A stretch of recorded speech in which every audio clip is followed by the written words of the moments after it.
watching the station covering all of the DMV. This is DC News Now. Happening now at 6, we're covering the entire DMV. Family and friends tonight are mourning a Maryland man killed during a car meetup last weekend, and tonight, the vigil getting underway in less than an hour. Plus, the battle over reproductive rights in Virginia, the latest move by the governor, and the pushback from Democrats.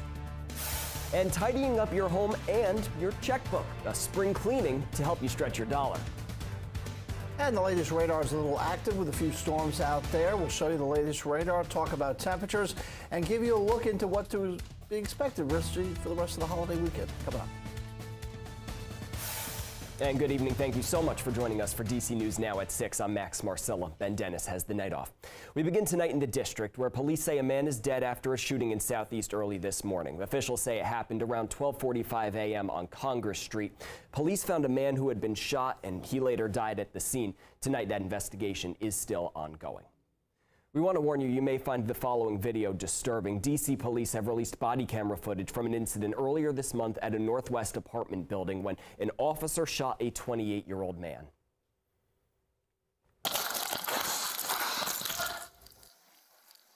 Shows officers shoot and wound Jonathan Jefferson outside the Columbia Plaza Apartments. That was a week ago today. Officers opened fire after investigators claimed Jefferson stabbed an officer in the neck. That officer not seriously hurt.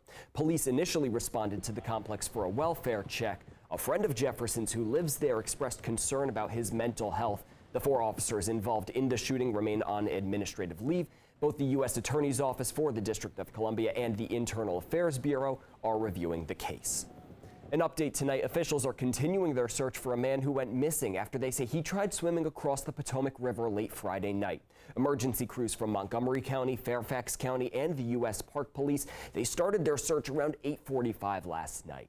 They say the man went missing somewhere in the Potomac River between Anglers and Sandy Landing. That investigation is also ongoing.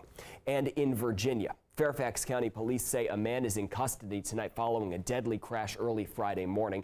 That happened just after midnight at the intersection of North Kings Highway and Huntington Park Drive. Police say Michael Rambutin of Woodbridge was driving on North Kings Highway when his car left the road, struck a median, and hit Lucius Gaskin on the sidewalk. Gaskins died at the scene, and Rambutin was charged with driving while intoxicated. Tonight, there's a vigil set to start at 7 o'clock in District Heights for the man killed in last weekend's car meetup in Prince George's County. DC News Now's Dave Lavelle joins us from Prince George's County. Good evening, Dave. Good evening to you, Max. Yeah, we're here in the cul-de-sac along Marble Court waiting for the start of the ceremony to honor John Phipps, who, as you said, died in last week's shooting at that car meetup located about 10 minutes away from where we're standing. All of this happened in a parking lot of the shopping center, as we said, about 10 minutes from where we're standing during the early morning hours of May 19th. Raheem Adams is the person accused of firing the shots that killed John Phipps. Investigators told us that Phipps was not the intended target and that Adams simply became angry at a driver who got too close to him. Phipps, or rather Adams, was arrested earlier in the week in Virginia. He is from the Stafford area. No word yet if he has been brought back to Prince George's County, where he faces several charges, including attempted first and second degree murder. Again, this ceremony to honor John Phipps will start at 7 o'clock. We're live in District Heights. Dave Lavelle, DC News Now. All right, thank you for that report, Dave. Now we have Scott Sumner in for a look at your forecast. Scott, it's Memorial Day weekend.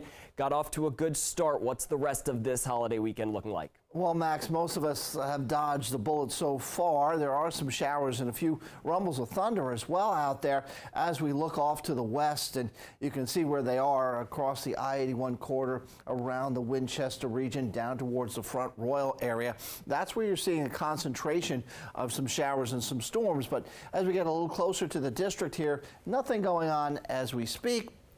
If you do note here that there is some orange on the map, this is indicative of some poor air quality here that will run to the midnight hour for places like PG County as well as Montgomery County, as some pollutants have been out there a little bit higher than normal, and thereby the code orange has been put into play. As we widen out the view, you can see that we still have some showers and storms across portions of Pennsylvania. Some of those may drift into our neck of the woods here. As a matter of fact, our future radar picks up on some of those showers and storms continuing, even though they may be weakening, but still continuing to move from west to east over the next hour or so. We'll have more details, show you more radar, and have the rest of the Memorial Day forecast coming up. All right, thank you, Scott. Meanwhile, in the Commonwealth, Loudoun County Sheriff's investigators, they're looking for the suspects you see there on your screen. Deputies believe they're responsible for this week's vandalism at 4 Starbucks located around Ashburn. Investigators say a person or several people spray painted anti-Israel and pro-Palestine graffiti on the outside of the businesses on May 21st. The 4 Starbucks locations were in Ashbrook, Broadlands, Pipeline, and at the One Loudoun Shopping Centers. Loudoun County Sheriff's Office ask you to call them if you have any information. As the debate over reproductive rights continues in national politics, Virginia's Governor Glenn Youngkin, he's vetoing bills that would have protected Virginians' access to IUDs, condoms, and birth control. Governor Youngkin vetoed the bills, saying they could allow people to sue medical professionals acting in their expert judgment, and that the bill fails to include adequate moral and religious protections for providers. But some argue that the bills don't require providers to prescribe contraception, and there are already federal protections in place for people with those strong religious beliefs. The bill is directed toward localities and state government, saying that Virginia localities and Virginia state government cannot do any ordinances or laws that would impede the access. That's all this simple bill does, and anything that says it does anything else is a mischaracterization of the bill. Other Democratic lawmakers have promised to bring back the Right to Contraception Act next year. A new audit is slamming Metro for what it calls outdated safety procedures. In a 54-page safety audit, the Washington Metro Rail Safety Commission, which is the safety watchdog overseeing Metro, well, they found the agency is not carrying out rail car maintenance, inspection tasks, or meeting safety requirements at maintenance facilities.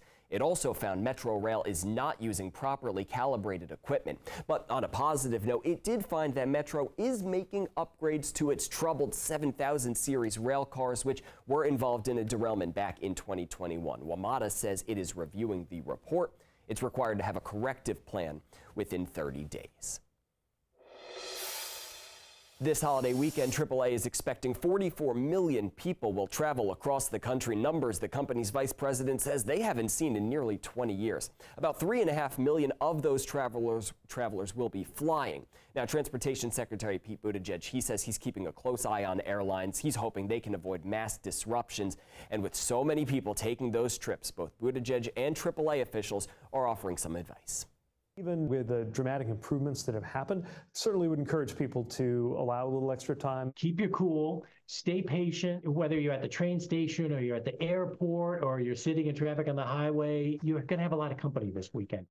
A lot of company indeed. Of course, Memorial Day is the unofficial kickoff of the summer season, so the busy travel trend definitely an indicator of what's ahead. AAA says the trends could carry all the way to and through Labor Day.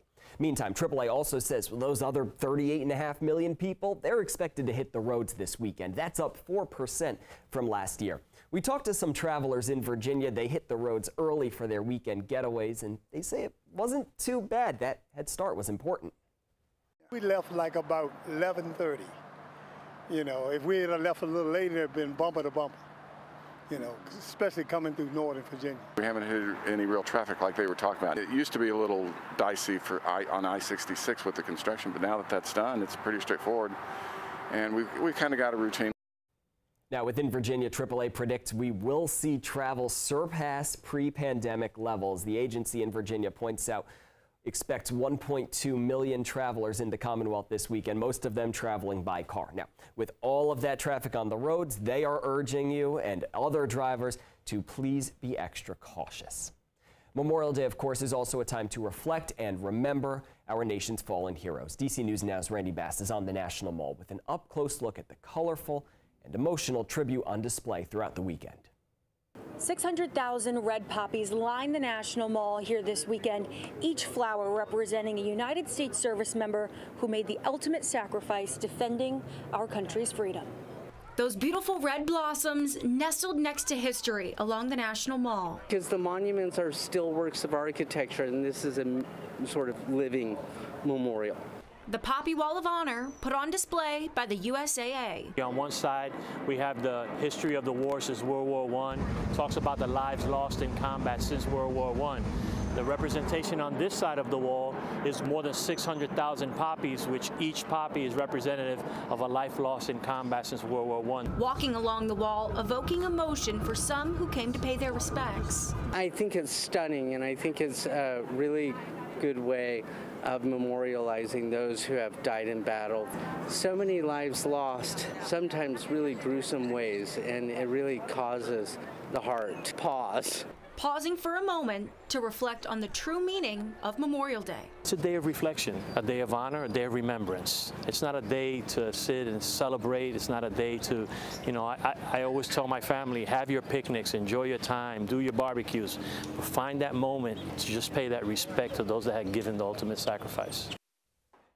That was Randy Bass reporting. If you want to have that moment, you definitely can. The Poppy Wall display will be up there throughout the weekend near the Korean War Veterans Memorial. It's open until 9 o'clock tonight. It'll be open again tomorrow from 9 a.m. until 6 p.m. And in the evenings, those poppies will be lit up with bright red lights.